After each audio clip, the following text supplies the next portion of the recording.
Hello everyone, I am BB Dizzle. Here with CBM yet again for another Versus video, and we got a sweet one for you. This is Orzhov Guildgate is the name of the deck, referencing the most powerful and meaningful card in the deck, Basic Land Swamp.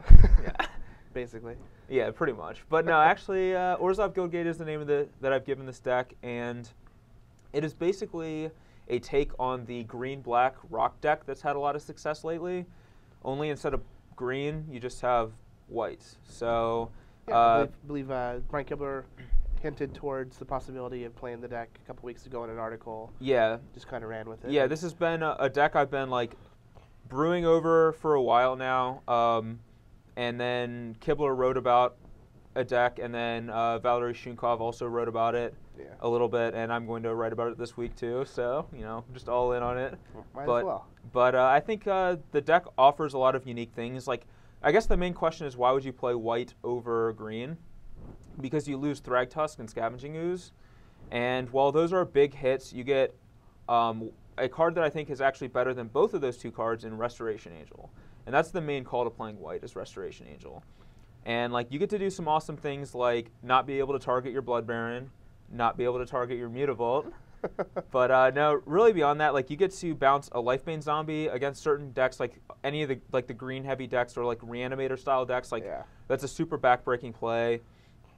You get to bounce your Geralf's Messengers against like decks like Jund that are really removal heavy, or any of the control decks. That's like a really powerful line of play. And then a lot of times you can also bounce your Disciple of Bolas, which is basically as awesome as it sounds. Like, my favorite play in this deck is to play a Geralf's Messenger on turn 3. On turn 4, Disciple of Bolas the Messenger, draw 3, have it come back and undie.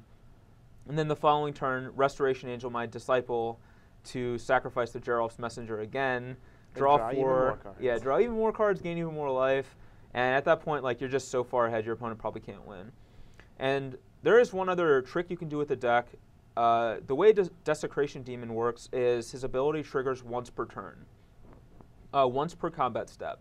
So if your opponent goes into combat and they sacrifice a creature to tap your demon and then they attack with everyone, if you Restoration Angel your demon, they can't sack another creature to tap it again. Correct. So you just get to block, you know, whatever you want. And since he's a 6/6, he kills literally everything. Just ambush anything. Yeah, so that's a pretty awesome line of play. I've gotten a lot of people with that. So yeah, that's like one of the main calls with the Restoration Angel. Beyond that, we have Blood Barons. Blood Baron's been like hit or miss. The card's very powerful, and a lot of times it can definitely take over a game. It's very good for catching back up when you're behind. So I like having some access to that, but I don't want too many. I started with 4, I'm down to 2 now. And then we also have 2 Oblivion Rings. And Oblivion Ring is something that the green-black deck just has no access to, which is the ability to kill things like Planeswalkers. Yeah, like every time I've played like the green-red aggro deck against the green-black rock decks, just sticking the Domri very early is just the easiest way to ride it to victory. They just have no way to interact with it. They can play like a Lifebane Zombie or try to attack it with a Mutavault, but it's just not going to be very effective for them. And having access to Oblivion Ring now is just a pretty big game in this type of deck. Yeah, absolutely. And like decks like Jund, they're basically going to beat you 2 ways. It's either Garruk Primal Hunter or Rakdos' Return.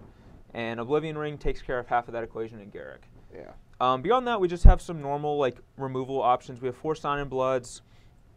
A lot of lists play less, but I think that's a mistake. You have 25 lands, and you want to hit like land drops up to like 5 or 6. So you really need Sign and Blood early to like keep pushing you towards that point. And then Mutilate's pretty easy inclusion here. We have 2 Victims, a Doomblade, and 2 Tragic Slips as a removal suite. Without playing green, we don't have access to Putrefy, so like Victim and Doomblade are a little bit worse, but I still like both these cards. They still kill most things. And then Liliana has been one of the best cards in the deck. Definitely. So like not having Putrefy kind of sucks, but we have Lilianas and Oblivion Rings to take care of the cards that Victim of Night and Doomblade don't kill that we want to kill. Yes. Which aren't very many. Yeah. To be honest, like Olivia isn't going to be the reason Jund's going to beat this deck, so we're not really worried about it.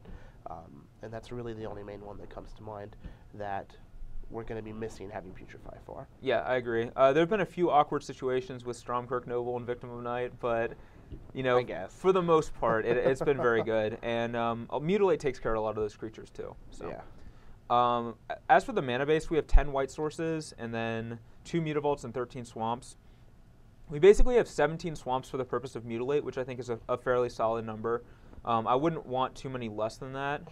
And then we have 10 white sources, which is, I think, also the right amount to be able to cast the 8 white spells we have. And we have 2 Obzets on the board, which is stretching it a little bit, but in those in the matchups where you bring in Obzet, you usually have more time, so it's fine. Yeah, you're not really just going to be jamming him on 5 anyways. And I know a lot of people don't like Mutavault in this list, but I very strongly disagree. It kind of does a lot of things for the deck. It's just been an all-around all-star, like attacking Planeswalkers, serving as a chump blocker to turn on Tragic Slip in a pinch, sacking it to your opponent's Desecration Demon sometimes. Like, there's just a lot of...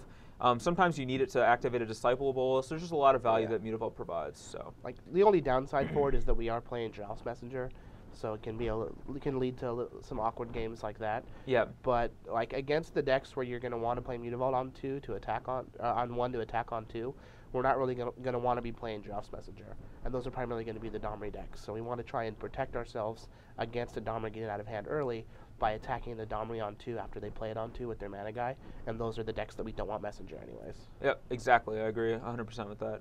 But yeah, this is the main deck. We're going to move on to the sideboard and talk a little bit about that. All right, so here we are with the sideboard, and I actually think that the sideboard is is also a very strong reason to want to play white over green. Like green-black rock deck, most of the sideboard cards are black. Green doesn't really provide a lot of sideboard options. Sure, you have like Abrupt Decays or things like that, but like or Golgari Charm, but I don't think those cards are really that high impact for the most part. Like they're just something that like Oblivion Ring could just as easily take care of.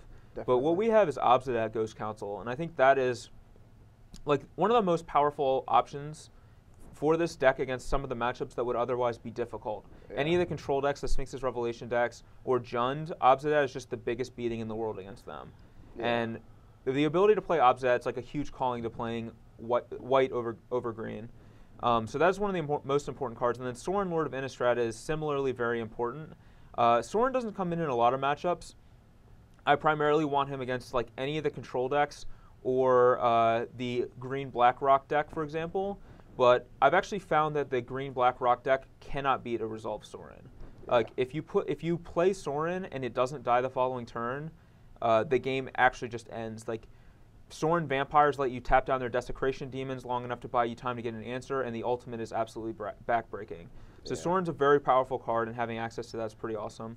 One card that you might wonder is like a little notoriously absent here is Sin Collector. And Sin Collector is a card I started with 3 copies of, then I went down to 2, then I went down to 1, now I just have 0, which may seem a little surprising. Like it may seem like Sin Collector is one of the reasons you want to play this deck, but it actually turns out that Duress is just better. Against any of the Sphinx's Revelation decks, you would want Sin Collector over Duress, but Duress also doubles as like one of your best spells against Jund. And the issue with Sin Collector is the body is irrelevant against Jund. It just dies to Olivia, Bonfire, Huntmaster Flips, etc.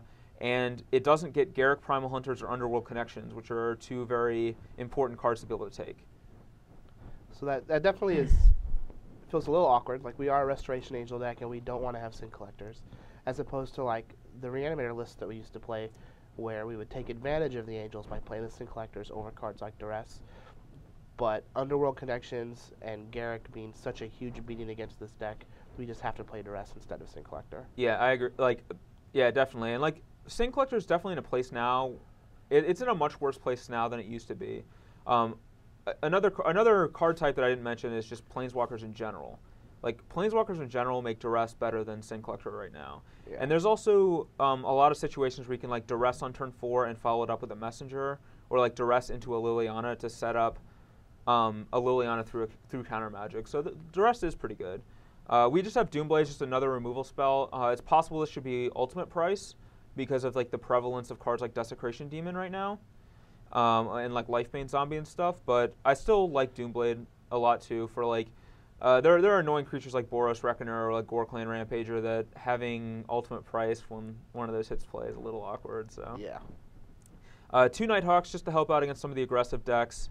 A Miser's Curse of Death's Hold. This doesn't have to be Curse of Death's Hold, but it's just a big blowout card against like the Aristocrat decks or the Elf decks. So I think it's worth having 1, even though it's doesn't come in that often, and you know, for the most part, it just sits in your sideboard. But when it does come in, it's like very high impact.